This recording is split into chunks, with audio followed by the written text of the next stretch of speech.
kumikilos na at humihiling ng pagbawal sa platformang Shein. Ang dahilan, alam nyo na, ay ang pagbebenta. Noong 2008 sa isang maliit na apartment, 300 kilometro mula sa Shanghai, sinimula ng isang batang geek ang sariling eksperimento. Gumawa ng fashion brand na walang pagawaan o tindahan. At hulaan nyo kung ano ang nangyari. Matapos ang 16 na taon, umabot sa 40 bilyong dolyar ang kita ng ideyang ito at nagpapadala na sa mahigit 200 bansa kasama ang Pransya. Pero babalikan natin yan ng mas detalyado mamaya. Mas mabigat na ito kaysa sa mas matagal ng mga higanting Europeo tulad ng Zara o H&M.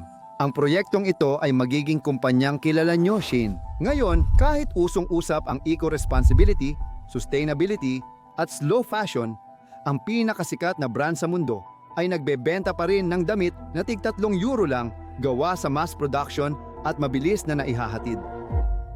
Habang pinag-uusapan ng kanluran ang pagpabagal kay Shein, lalong bumibilis ito at pinapalaganap ang modelo nito sa buong mundo. At parang hindi pa sapat yon. Matapos ang tagumpay sa internet, nagbukas na ng pisikal na tindahan ang fast fashion giant sa New York, London at malapit na rin sa France. Bagamat kontrobersyal ito dahil sa mga isyong kinasasangkutan ni Shein. Kinokondena ng mga opisyal, non-government organization at environmental groups ang modelong labis na nakakasira sa kalikasan. Ang mga hinala ng sapilitang paggawa, pamemeke, at pagtatayo sa mga simbolikong lugar tulad ng Bazaar de l'Hôtel de Ville ng Marais. Ngunit sa likod ng pandaigdigang tagumpay na ito ay may tinatagong lihim na kahit si Zara ay hindi kailanman nagawang tularan. Kaya, paano nga ba nakapagtayo ang isang simpleng geek ng imperyo na siyang pinaka-kontrobersyal sa kasaysayan ng industriya ng tela? Bakit lumilipat si Shein mula digital papunta sa pisikal na tindahan? Hanggang saan kaya ang mararating ni Shein sa pananakop niya sa mundo? Kumusta? Entrepreneur mindset, sana ay okay kayo.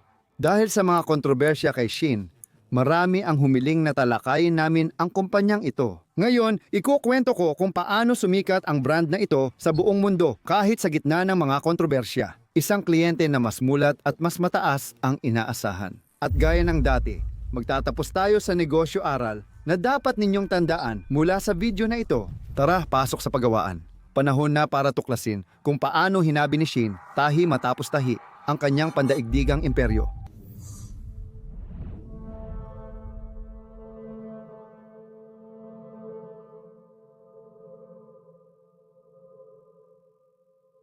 Nagsimula ito sa puso ng industrial na Shein, sa huling bahagi ng 2000 Lumalago ang ekonomiya, tuloy ang operasyon ng pabrika at may bagong negosyante. Wala silang sariling produkto pero magaling silang magbenta. Si Chris Su ay naiiba sa kanila. Wala siyang background sa moda, hindi nag-aral ng disenyo at hindi pa nakagamit ng makinang panahi. Pero may alam siyang mas makapangyarihan noon, ang mga algorithm ng Google. Habang sumisikat ang Facebook, nagtayo ng pabrika ang Zara at namuhunan ang H&M sa mga designer. Naunawaan ni Chris na ang tunay na yaman ay libreng trapiko. Kaya ginugol niya ang araw sa pagmamasid sa asal ng netizen at pagsusuri ng pinakasikat na salita para matukoy ang uso bago ito sumikat. Maliit na henyo si Chris, bihasa sa datos at estratehiya sa pag-click. Habang ipinipilit ng malalaking kumpanya ang kanilang mundo, nais niyang pumasok sa mundo ng mga kliyente. Hindi kailangang sikat, basta nakikita ka. Sa halip na magtayo ng tindahan o mag-invest sa stock, gagawa siya ng website na ang layunin ay magustuhan ng Google. Lahat ng pamagat, description at larawan ng produkto ay iniaangkop para sa search engine. Kailangan talagang sabihin, napakatalino ng ideyang ito. Noong 2008 ilulunsad niya ang ZZ Cacao na kalaunan ay magiging Sheinside, isang dalubhasa sa pagbebenta ng murang mga damit pangkasal na gawa sa China. Noon, dolyar. 230 bilyon lang ang halaga ng pandaigdigang e-commerce market kumpara sa mahigit dolyar, 5,800 bilyon ngayon. Walang patalastas, larawan o modelo. Kapangyarihan lang ng algorithm at hukbo ng di kilalang pabrika. Hindi siya nagbebenta ng mga damit. Magbebenta siya ng mga sagot sa mga hinahanap na itinatype ng milyon-milyong gumagamit sa buong mundo. Hindi inaasahan, pero sobrang patok ito. Sunod-sunod ang benta, aakyat ang site sa search results, at maiintindihan ni Chris na higit pa sa simpleng negosyo ang nahanap niya. Butas ba ito sa global na sistema ng moda? Habang ang kanluran ay tutok sa koleksyon, panahon at uso, siya naman ay sa datos, bilis at mabilis na pag-aangkop. Diyan nagsisimula ang pagbabagong anyo ng moda sa datos. Ang kasuotan ay hindi nalikha kundi estadistikal na tugon sa online na pangangailangan. Sa kakasukat ng lahat, si Chris ay naging bihag ng sariling pagdepende sa mga algorithm. Noong nagbago ang uso, nawala ang kontrol niya sa laro. Magiging hamon para sa tatak ang pagpili sa bilis o kamalayan. Ngunit hindi pa ito alam ni Chris Nen ngayon. Kakapindot lang niya ng baton na magdadala sa kanyang kumpanya sa ibang dimensyon. Dahil noong 2015 naging Shane ito at natuklasan ang isang sandata na kahit si Zara ay hindi kailanman nagawang gamitin ang mabilisang produksyon na pinapagana ng real-time na datos.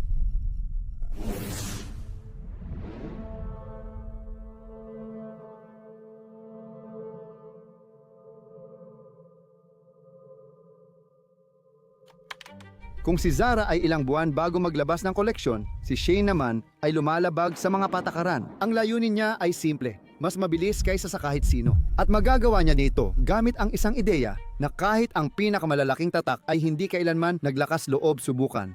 Ang gawing industrialisado ang bilis. Ginawang malaking data laboratory ni Chris, tagapagtatag ng Shane ang kanyang kumpanya. Bawat click, like, at pagdagdag sa cart ay agad na ipinapadala bilang impormasyon sa daan-daang micropabrika sa Guangzhou, ang industrial na puso ng Shein.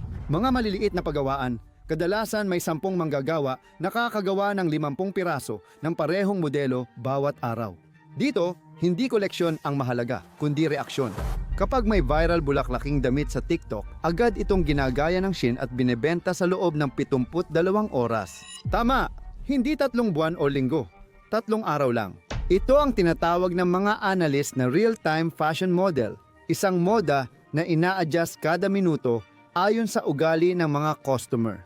Sino pa ang mas magaling dyan? Noong 2018, mahigit 9,000 produkto kada linggo ang inaalok ng Shein.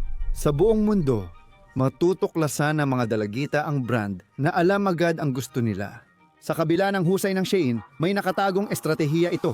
Iniiwasan nitong kumuha ng panganib sa industriya. Ang mga disenyo na hindi patok ay agad na tinatanggal sa site.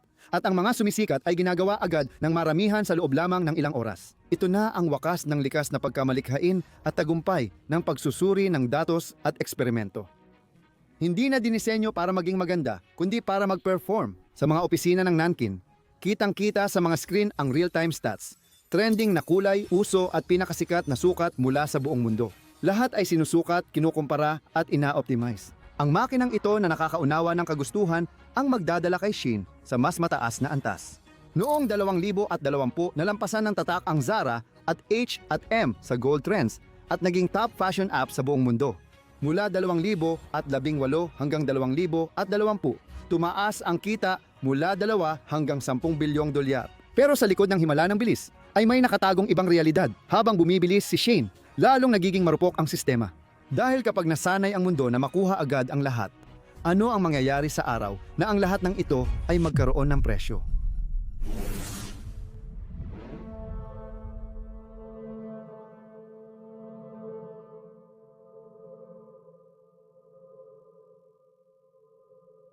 Tumigil ang mundo. Nagsara ang kalsada at tindahan. Nakansela ang fashion show. Sa pagbagsak ng moda, may isang pangalang sumikat. Shein. Tandaan, bigla tayong naipit sa bahay. Hindi pa natin ito naranasan noon. Sabi ng presidente, tayo ay nasa digmaan. Kakulangan ng bilihin sa supermarket, plastic na takip, palakpakan sa bintana, alcohol gel, at gabi-gabing takot. Kasama ang mga ulat ng namatay mula kay Jerome Salomon, Direktor General ng Kalusugan noon. Lahat gagawa ng paraan para makatakas at mabuhay kahit sa package. Buti may internet tayo. Doon ko talaga sinimulan ang channel na ito sa TikTok. Sumikat ang Shein Hall kung saan mga dalaga ay nagbubukas at sinusukat ang 50 damit na binili sa halagang 100 at 50 euros habang nagtatawanan at naghahambing. Bawat video ay nagiging libreng patalastas. Bawat haul ay nagiging mas makapangyarihang paraan ng pagkuha ng mga customer kaysa sa kahit anong marketing campaign. Muntik nang walang gasto si Shein dahil ang mga customer na rin ang nagbebenta para sa kanya. Sa loob ng ilang buwan, Shein ang magiging pinakamaraming tinatype na fashion keyword sa mundo. Malalampasan ng app ang Amazon sa American Apple Store. Mahigit 200 bisita. Bawat buwan ang website at tumaas ng 200 at 50% ang benta. Sa likod ng tagumpay na ito, may isang estratehiya na talagang mabagsik. Kabisa ni Shein ang mga galawan sa TikTok na parang sila mismo ang gumawa nito. Mabilis na mga video, makukulay na itsura, masasayang filter, mga presyong parang promo. Para kang binibigyan ng digital na dopamine na dinadala pa sa'yo bilang package. Habang binabawasan ng kanluraning brand ang ad budget, mag-i-invest si Shein sa social commerce. Susubaybayan ng algorithm ang uso, hahanapin ang micro-influencer at padadalhan sila ng libreng produkto. Noong 2021 lumampas sa 15 bilyong dolyar ang benta ni Shein at naging pinakamabilis lumagong fast fashion company sa kasaysayan. Pero may kapalit ang tagumpay na ito sa buong mundo. Kasabay nito, nagsimulang lumabas ang mga investigasyon mula sa iba't ibang panig. Mapang-abusong kondisyon sa subkontraktong paggawaan, hinalang sa pilitang paggawa sa Dune Xinjiang, at pamimeke ng libu-libong kanluraning designer. May kaso sa Estados Unidos. Napakalaking polusyon mula sa tela, inaakusahan bilang isa sa pinakamasamang kalahok sa fast fashion. Makikita mo ang mga baka na nanginginain sa bundok ng basura, kumakain sila ng mga tela at basurang tekstil. Hindi makontrol ang 10,000 bagong produkto kada araw, walang malinaw na supplier, materyales o pamantayan sa paggawa. Ayon sa ilang tagasuri ng mamimili, may mga produktong may mataas na antas ng kemikal tulad ng tingga. At dito, si Shein, ang simbolo ng masaya at abot-kayang fashion ay magiging mukha ng fast fashion, walang konsensya. At ang nakakagulat sa lahat, kahit na may mga iskandalo, patuloy pa ring tumataas ang benta. Nagrereklamo ang mga mamimili pero bumibili pa rin. At alam niya ni Shein, ang pagkadismaya ay tumatagal lang habang nag-i-scroll. Matutuklasan ng mundo ang isang bagong phenomenon. Brand na laging pinupuna pero ginagamit pa rin ng lahat. Produkto ng modernong kontradiksyon. Parang mga palabas sa telebisyon na tinatawag na telepubel, gaya ng Touche Pas Amon Poste, na pinupuna ng lahat, pero gabi-gabi ay namamayani. Tungkol sa supply at demand ang kompetisyon, at tinutugunan lang ni Shein ang pangangailangan. Bumili agad para mas mura. Pero malapit nang maabot ng modelong ito ang kanyang mga hangganan. Dahil matapos masakop ang digital, gusto na ngayong sakupin ni Chris ang totoong mundo. At ibang usapan na yun.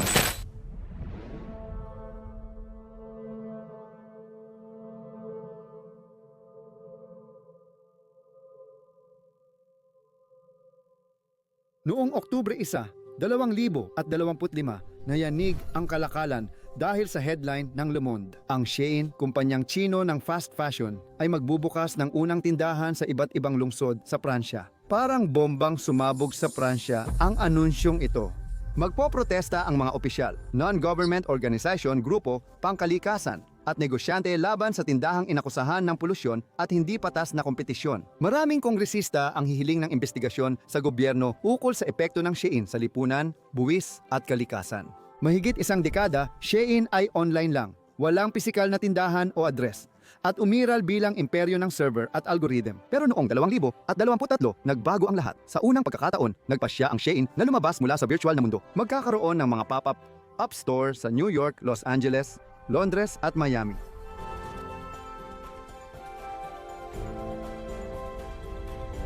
Sa huli, sa Pransya magbubukas ang Shein ng unang permanenteng pisikal na tindahan sa 2025. Siguro nagtatanong kayo, bakit sila nagbago ng direksyon? Ang sagot ay nasa 3 salita: kredibilidad, tiwala, at visibility. Kahit mataas ang benta, malabo pa rin ang imahe ni Shein at kulang sa tiwala ng tao dahil hindi mo ito mabili, mahawakan o machi-check ang kalidad. At higit sa lahat, sa harap ng pagdami ng mga regulasyon at kontrobersya, nauunawaan ng higante na kailangan nitong magbago ng itsura. Ngayon, naghahanda ang Pransya ng batas laban sa fast fashion na magpapataw ng environmental penalty sa mga brand. Isa sa mga pinakamaruming brand, tinitingnan ng European Union ang environmental passport para sa tela. Alam ni Shein na kailangang ayusin ang imahe niya para mabuhay sa European market. Kaya, ginagamit niya ang mga pisikal na tindahan sa komunikasyon. Mga maliwanag at pinalamutian lugar na parang TikTok studio, dinisenyo ang bawat pader para sa pagpicture. Hindi na lang bumibili ang customer, pumupunta rin sila para mag-video at mag-post. Pero sa mga matitigas ang ulo na galo, hindi pa rin tapos ang hirap ni Shein at matindi pa rin ang batikos sa estratehiya. May ilang asosasyon na nag-aakusa sa kumpanya. Sa paghihikayat ng labis na pagkonsumo sa mga dalagitang kabataan, kinokondena ng mga grupong feminista ang mga damit na itinuturing na masyadong sexual para sa mga menor de edad. Pati estado ay nakikialam na. Habang nire-record ko ito, humiling sila sa korte na ipasara ang site ng 3 buwan.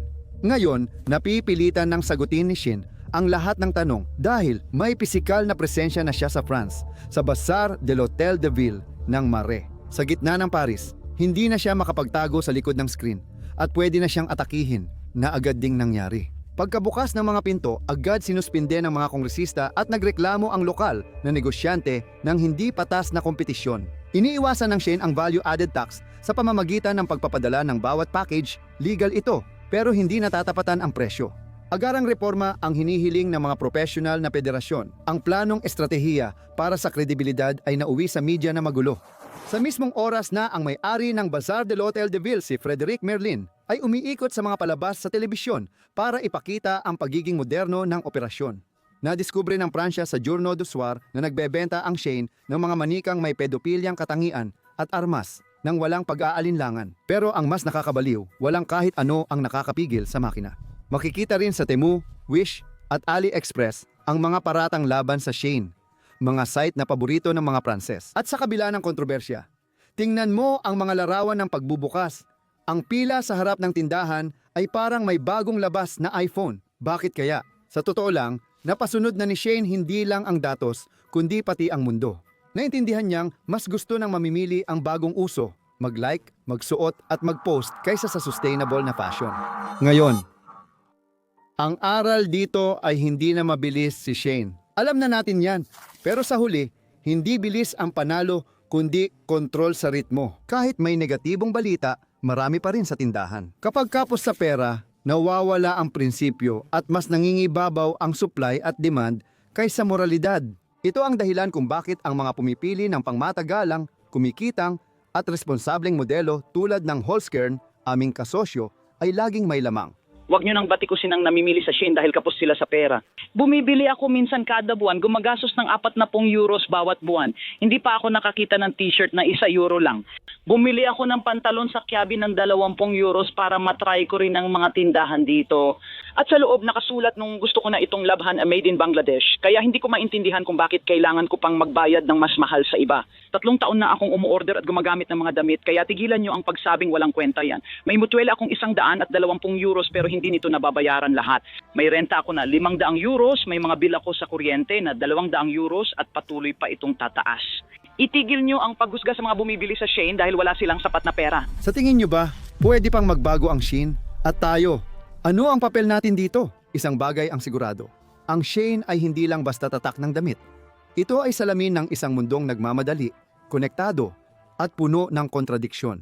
Pero hindi siya ang unang gumamit ng ganitong modelo. Si Tati, isang imperyo sa Pransya. Ang nilikhang ito, batay sa marangal na ideyal, ay nahulog sa sarili nitong patibong gaya ng makikita sa video.